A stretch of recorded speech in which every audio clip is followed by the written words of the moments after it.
Good morning students, welcome back. आपने जो है हमने लास्ट क्लास में पढ़ा था return factor, law of return factor. आपको मैंने बताया था कि जो टीपी है, एमपी है और एपी है वो एक दूसरे से किस तरीके से रिलेटेड होते हैं। इनकी कुछ ट्रांजैक्शंस हमने पढ़ी थी। आज जो है हम इनकी रिलेशन को एक बार फिर से रिमाइंड कर लेते हैं। अगर आपको ध्यान हो तो मैं आपको बताती हूँ। देखिए, आपको डायग्राम याद होगा, हमने कुछ इस तरीके का डायग्राम बनाया था। ये हमारा टीपी था, ये हमारा जो है एमपी था।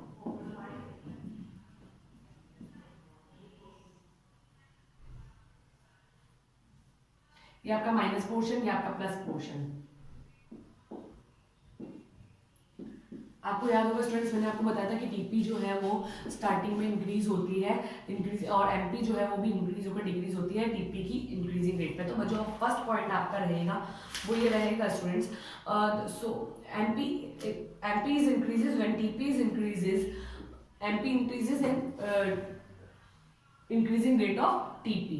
तो टीपी की इंक्रीजिंग रेट पर एमपी भी इंक्रीज होता है। टीपी इंक्रीज होगा, एमपी भी इंक्रीज होगी, लेकिन किसकी रेट पर? जिस रेट पर ये इंक्रीज हो रहा है, सॉरी, जिस रेट पे ये इंक्रीज हो रहा है उस रेट पर ये इंक्रीज हो। ठीक है। सेकंड स्टेप में आपने देखा था कि जहां टीपी मैक्सिमम होता है वहां पर हम देखेंगे कि एमपी जो है वो जीरो हो जाता है। ये हमने पहले भी देख लिया था। उसके बाद में हमने बताया था कि टीपी जहां डिक्रीज होना शुरू होता है वहां एमपी जो है वो नेगेटिव हो जाता है। ठीक है। तो ये हमारे रिलेशनशिप थे दोनों के बीच में। आपको डायग्राम अच्छे से पढ़ना पड़ेगा, टेबल आपको बहुत अच्छे से देखनी होगी।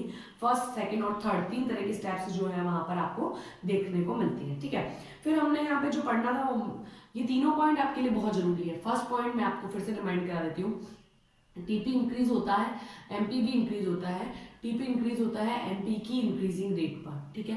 टीपी जहां मैक्सिमम हो जाता है, सेकंड पॉइंट है, टीपी जहां मैक्सिमम हो जाता है वहां एमपी जीरो हो जाता है।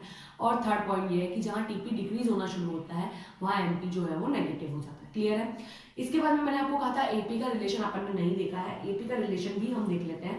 अगर आप एपी का रिलेशन साथ ही साथ देखना चाहते हैं तो आपको मैंने टेबल में एपी भी निकालना बताया था। एपी का जो डायग्राम होगा वो कुछ इस तरीके से होगा स्टूडेंट्स। यहाँ पे मैं आपको रफली आइडिया दे रही हूँ, आप जो है इसको फेयर करेंगे अपनी टेबल के अकॉर्डिंग। ठीक है स्टूडेंट्स, तो यहाँ पे आपको कोई प्रॉब्लम नहीं आनी चाहिए। कुछ इस तरीके का रफली आइडिया दिया है मैंने आपको, जहां पर एपी जो है वो नेगेटिव कभी भी नहीं होता है। ये चीज आप फैक्ट मान के चलें कि एपी जो है वो कभी भी नेगेटिव नहीं हो सकता है। जीरो भी एपी नहीं होगा, इसलिए नहीं होगा क्योंकि एवरेज जो है वो हमारा टोटल के बिहाफ पे निकलेगा, और टोटल अगर आपकी कुछ है तो एवरेज जीरो नहीं हो सकता। ठीक है।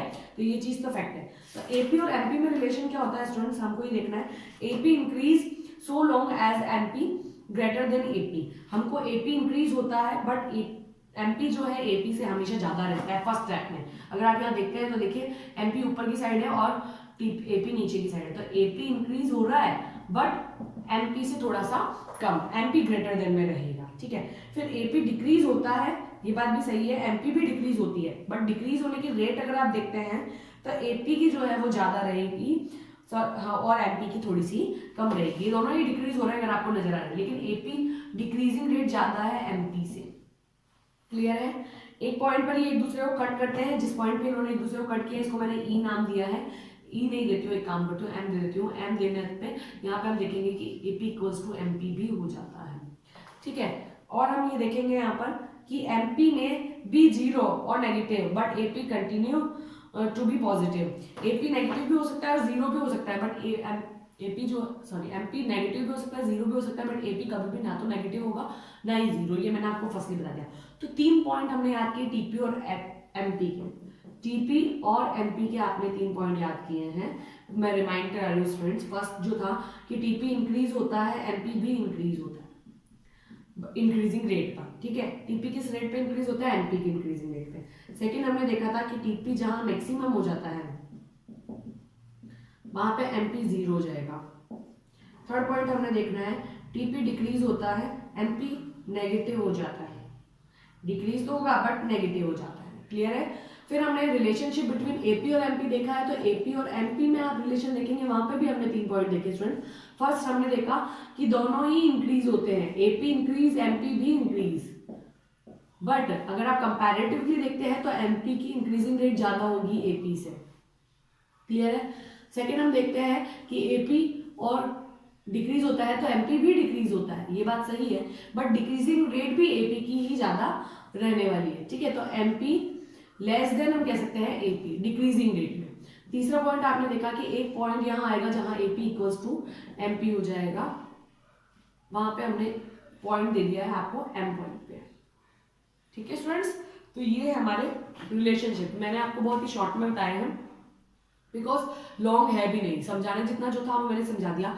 एक बार आप बुक से रीड आउट करें, अगर आपको लगता है कि नहीं समझ में आता है तो आप पूछ सकते हैं। इसके बाद में जो है हम एक चीज देखेंगे, एमपी और एपी के जो रिलेशन को आपने देखा है उसमें टीपी की क्या स्थिति होती है, अलग अलग से आपको एक एक डायग्राम दिया हुआ है, इसको आपको पढ़ने की जरूरत नहीं है, इंपॉर्टेंटली पढ़ने की जरूरत नहीं है, बिकॉज अगर आपको ये डायग्राम आता है तो ये भी आपका कवर हो जाएगा। इस जगह आपका ये चैप्टर खत्म हो जाता है। इस चैप्टर में जो आपको मोस्ट इंपॉर्टेंट टॉपिक थे वो यही थे, मैं आपको बता चुकी हूँ स्टूडेंट्स।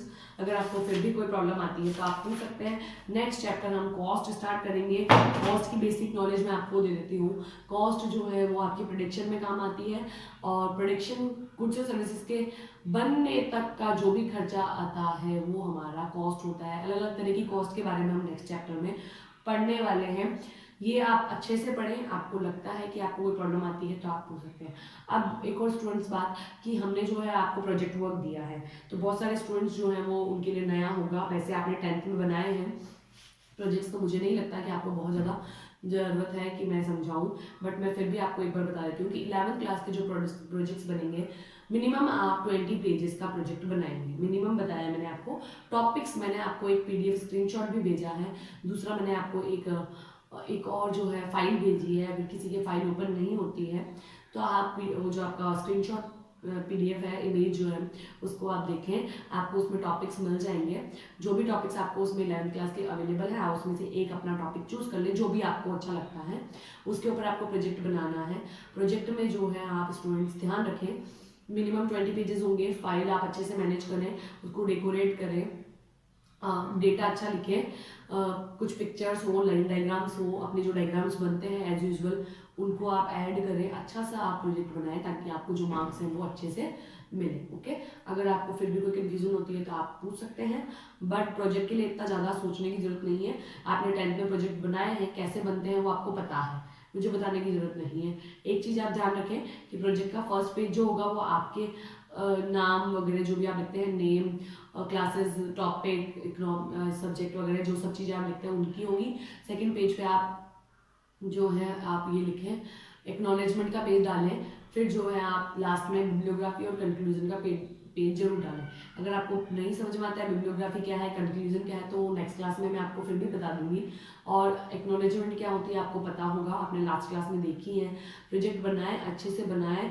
इंडेक्स का पेज डालने की जरूरत नहीं है। अगर आपको लगता है कि आपका टॉपिक कुछ ऐसा यूज किया है जिसके लिए इंडेक्स की जरूरत है तो आप उसको इंडेक्स भी डाल सकते हैं, ठीक है। मिनिमम 20 पेजेस होने चाहिए आपके, नेम, पेज और कंक्लूजन इन सबको मिला के मिनिमम बताए हैं।